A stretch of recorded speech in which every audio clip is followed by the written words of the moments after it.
gannaaw yàlla seen mérite la yéen ñii bàyyi seen yitte bàyyi seen lépp ñëw wuyu si à l'appel de Pastef kon maa ngi leen di jaajëfal di leen gërëm di leen sant dama bëgg ngeen tàccu seen bopp dama bëgg ngeen tàccu seen bopp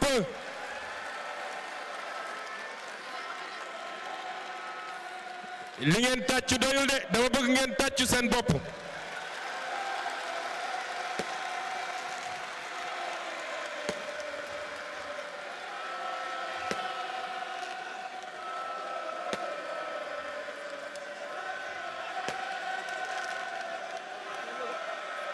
ngeen tàccoo seen bopp ba noppi li ma leen di ñaan li ciy tegu mooy li ma leen wax démb ci vidéo bi mooy ñun ñëpp nañu ànd ak tekk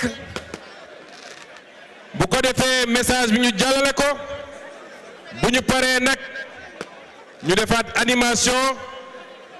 ci li nga xam ne mooy baaxu Pastef. internet Kewel TV ginnaaw bi ñu leen nuyoo ump leen nag samedi bi ñu weesoo nag ki nga xam ne moo di premier ministre daal di woon na organiser foofu ca terrain bu stade Léopold Sédar Senghor li nga xam ne moo di tra meeting mbooloo bu bëri nag daal di woon ko wuy si foofulee loole tax nag tey nag ñu génn tàllal suñu micro ñi nga xamante ne ñoo di askan wi ñu daal di ñu wax ana naka la ñu jàngatee terrain meeting boobee la fa premier ministre bi yëkkati comme ay kàddu naka la ko askan wi gisee léegi lay doon. D'abord sur la forme gis naa mobilisation bu exceptionnelle loo xam ni peut-être ci histoire récente du Sénégal gëj nañ ko gis mais je pense que au moins plus de 100 000 personnes ñoo ngi fi woon bu weesoo loolu dans le fond discours bi bon jàpp naa ni c'est ce que beaucoup de gens attendaient parce que Sénégal ñun on avait l'impression que on avait fait une révolution mais après révolution bi on n'a plus senti cette révolution là quoi donc il y avait beaucoup de choses qui ont stagné surtout ci côté justice xam il y avait ce sentiment d'inachevé boo xam ni on le vivait donc Ousmane Sonko comme à son habitude a pu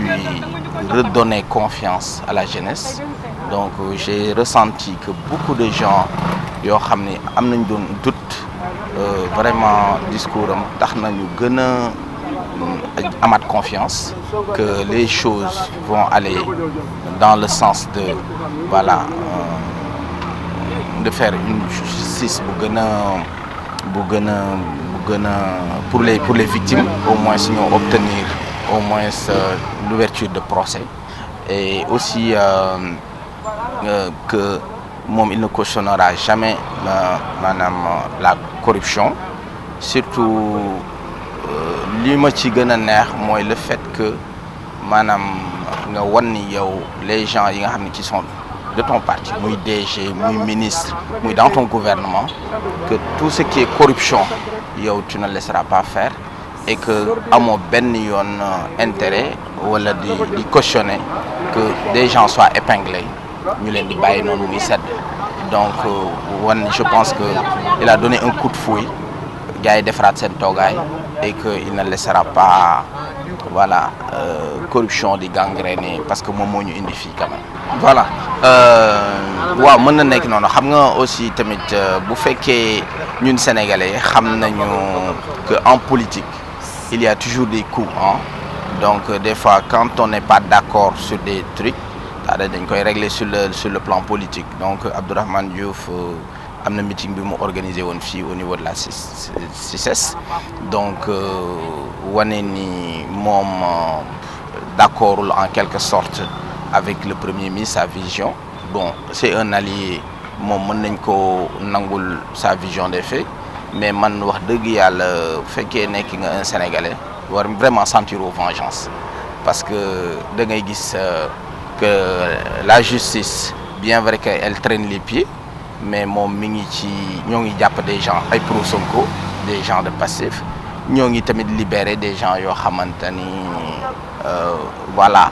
soi-disant am na lu ñu leen doon reprocher donc tu sens que la justice fait son travail donc ça peut être apprécié vice-versa selon certains trucs parce qu'il y a des bu fekkee des dossiers des victimes tu sens que on traîne les pieds bu fekkee aussi tamit que il y a des gens yoo xamante ni ñu ngi nekkoon dans l'ancien régime à chaque fois bu ñu gisee ni seen ay dossiers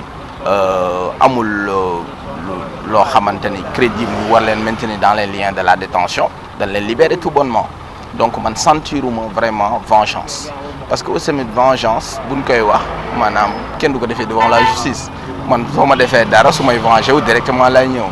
donc la justice ne venge pas c'est-à-dire elle dit le droit donc te ces magistrats vraiment muy opposant comme parti au pouvoir yow sentiroo ni vraiment la justice à les mains liées sentiroo loolu da ngay sentir ni ñoom ñoo ngi def seen liggéey waaw selon seen conviction personnelle yow nag selon boor bi nga nekkee mën nga ressentir que en tant que victime par exemple yow ba tey ça fait presque 2 ans de pouvoir yow mi dund injustice di torture dund voilà ñu éliminer quelqu'un de ta famille maanaam yow sentiroo la justice mi ngi def liggéeyam mais sur des dossiers yoo xam ni actualité wala ñu woo leen voilà tu sens cela donc man damay wax ni toujours là où il y a l'injustice c'est là où on la prépare la guerre parce que justice moom moo nekk la chose boo xam ne moom mooy le ciment d'une nation donc toute personne boo xam ni woon nañ la wala ñu épingler la ci dara donc war a def donc man li may saluer rek mooy un premier ministre boo xam ni qui est au pouvoir moom parewul wane na ni ci discours am ni moom parewul pour jàppale kenn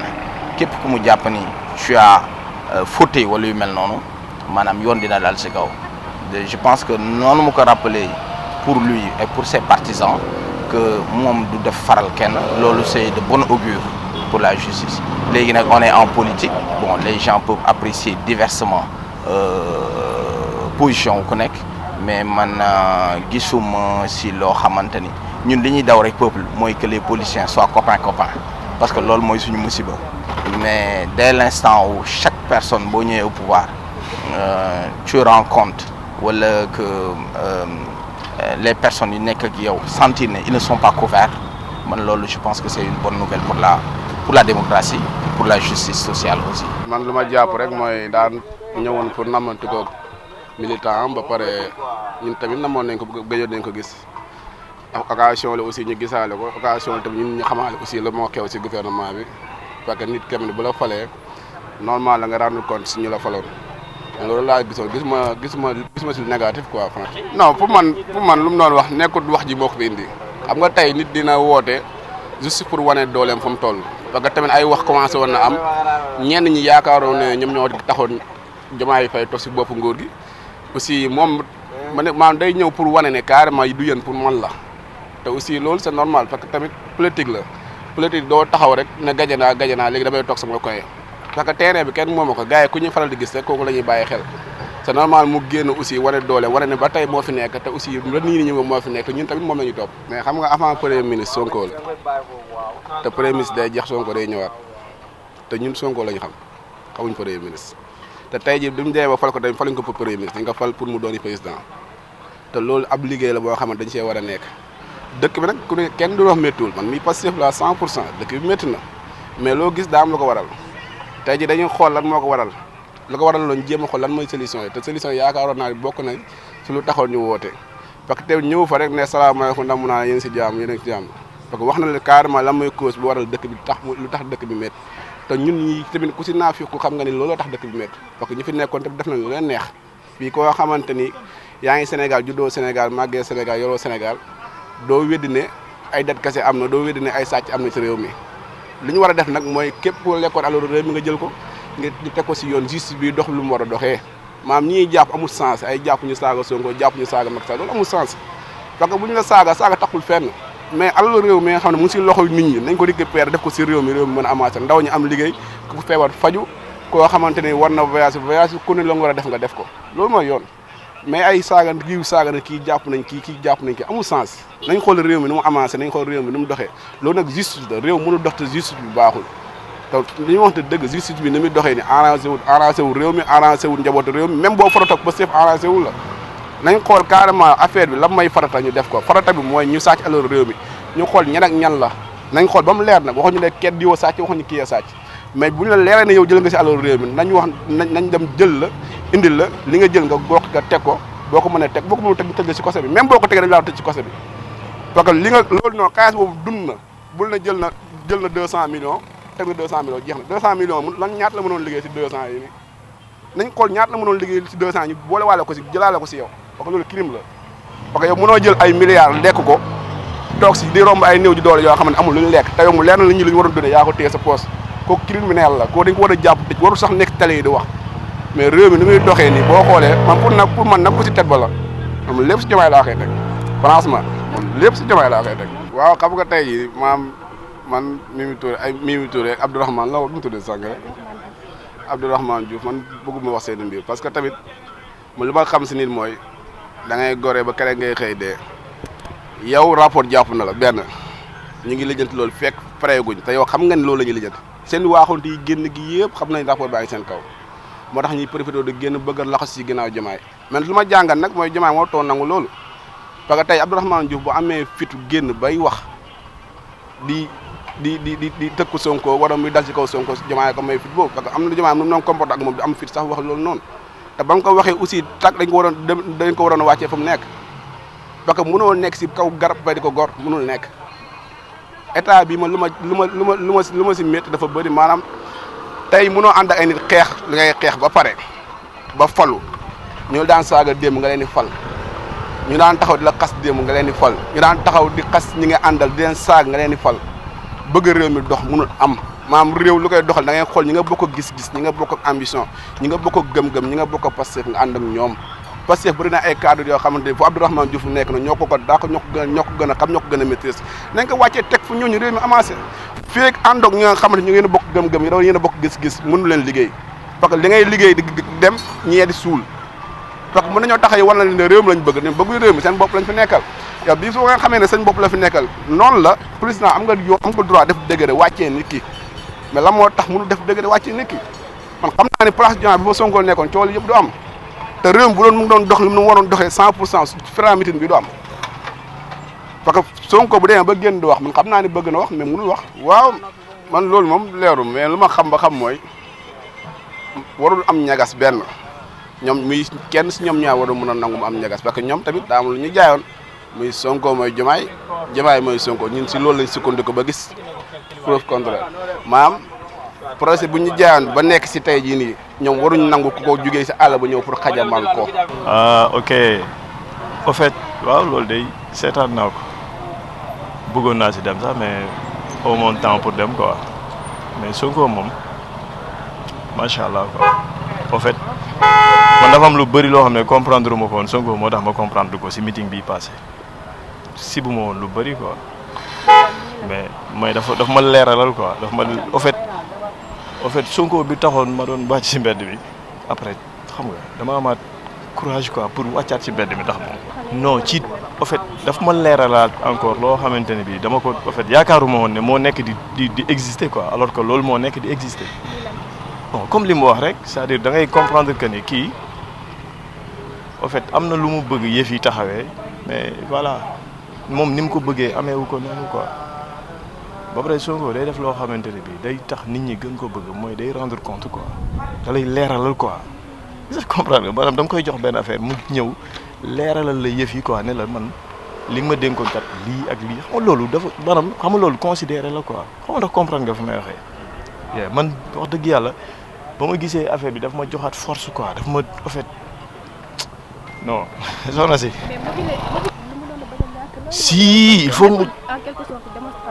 non il faut mu def ko xam nga lu tax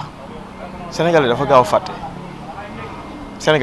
gaaw a fàtte te sénégalais bo maanaam da nga koy defal dara tey mu toog 1 an yëf yi yokk ci moom mu jàpp ne moom la maanaam dañuy gaaw a fàtte quoi li mu def keroog non c'est bien fait pour wan gars yi ne mooy loolu maa ngi fi ba léegi. te effectivement loolu moo am. bien sûr c'est quoi yow. mais loolu lu ci bien sûr que oui si c'était le moment parce que nit ñi dañuy fàtte parce que bon bu fekkee da nga nekk ak ay nit yoo xamante ni bi yow da ngay liggéey ak ñoom bon yow li tax ñu tegu fa ginnaaw yàlla ak yonent bi moom la Sonko képp ku waa yow yow mooy loolu ñoom ñëpp moom moo tax mu nekk ñu nekk ñun dégluwuñ kenn bu bëggee dégg-dégg sonn man nii dama gën a amal taxawaay ci waa ji quoi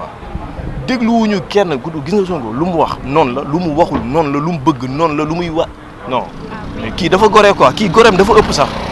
kii gore gi mu gore dafa ëpp Sonko moom lu mu war a def yëpp mu ngi koy def mais nag dafa fekk ni nit ki su fekkee man déggoolum la man discours am bi au fait dafa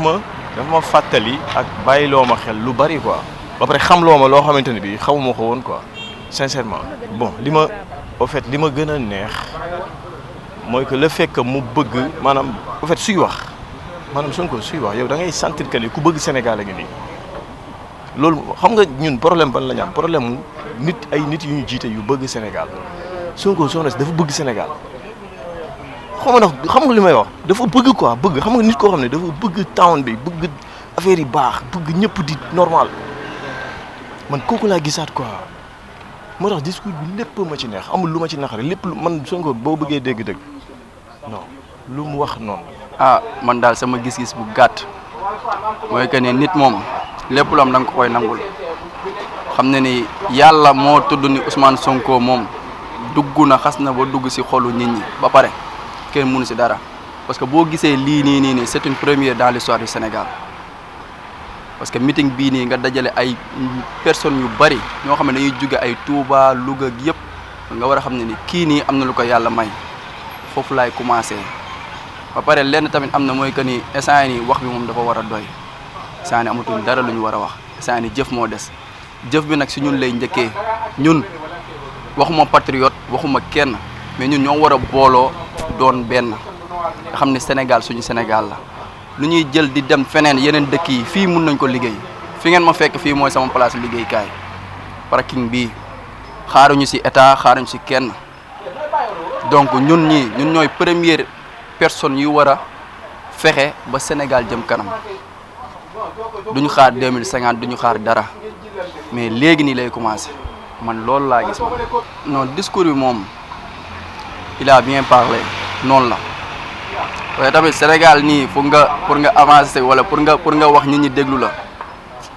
di nga def lu nekk de di nga daj tamit lu nekk te yéen xam ngeen bu baax ni Ousmane Sonko lu mu daj na lu metti lu nekk daj na ko ci réew mi ba pare fond bi man ni ma gisee réew mi dafa metti et tout mais c'est logique yoon la parce que réew balaa nga koy defar foog nga toj yu bon yëpp yu ci nekk pour mën a tabaxaat parce que doo ñëw fekk lu bon bëgg see tabax parce que tôt ou tard après day daanu donc réew mi lu mu meloon dafa inadmissible quoi parce que ku nekk boo nekk ci réseaux sociaux yi di wax lu ñaaw da ngay imaginer discours bu Diomaye bi waxoon fii nii anglais et tout ku nekk di ko jël di ko sénage suñu ay propre sénégalais yow nga war a jël suñu président valoriser ko ba ñëpp am ci xam ni kii mooy suñu président mais lu nekk ñu koy wax ma loolu du yoon réew mi moom man pour man avantage amu ci képp ku ñu épinglé waaye Ousmane Sonko yorul justice daam ñu ko yor donc bu ñu la épinglé nee la que ni lii nii yow wax na am nañ benn soupçon ci yow que ni lii yor nga ko wala nag leneen non da nga war a wuy ci parce que ñun pauvres yi ñun dañuy sàcc buñ sàccoon xar gii nii xar bu ndaw buñ ko sàccoon tey ñu dee ñun pauvres yi man ci pauvres yi laa boole sama bopp ñun yoruñu mais ñi ngi sant yàlla ba pare ñi ngi dolli tamit lenn daal mën naa ko wax mooy que ni Sonko moom muy Sonko di Diomaye nañu bàyyi xel ndaw ñi quoi parce que ndaw ñi tamit sonn nañ ñun amuñu lu dul liggéey parce que mënoon nañ nekk di sàcc et tout mais defuñu ko ñun liggéey lañ gëm pour dimbali suñuy waajur loo boobu objectif kese lañu am leneen luy ñëw yëpp nañ koy bàyyi si loxo yàlla xam ne lépp lu yàlla dogal rek non mi ngi koy matal bu baax a baax réew moom kenn mënul ne si 1 an rek da nga koy avancer lo non dina jël temps au fur et à mesure après gars dinañ gis résultat non man moom si déguerpissement bi moom lenn laa wax mooy que ni gis nga tali bii nii dama la jox exemple tali bii nii ñu nekk nii bu dee ku nekk day toog fu ko neex pour jaay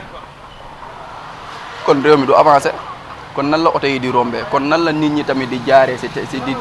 di war a jaar kenn xamul donc loolu noonu moom c'est logique quoi mais xam naa ne moom du nekkul temps bii nii nga ko war a defee man ci sama gis-gis bu ndaw parce que instant dëkk bi dafa metti léegi boo bëggee jël ndaw ñi comme ñuy liggéey marchand ambulant nga bëgg leen yóbbu bëgg leen génnee donc ñoom fan lan la ñuy liggéey kon.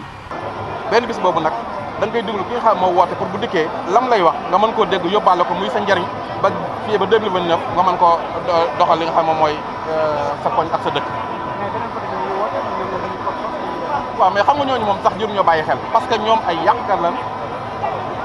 nit la ko xam ne ay nitu fitna lan Ousmane Sonko bu jàppee bis le 8 ñoom waru ñoo mën a jàpp bis boobu noonu ba pare foofu kenn nekku fa te kenn du leen wuyu te képp koo xamante ni ñoom dem nga fa préfet d'accord fi nan leen làpp parce que làpp lan mérito munoo yàq réew mi ba pare wañu ko bëgg sonal askan.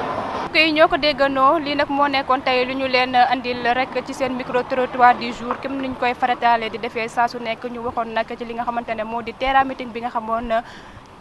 bi nga xamante ne moo amoon samedi bi ñu weesu foofee ca Léopold Sédar Senghor di leen jox dig daje beneen yoon fii ci Kéwoulo TV.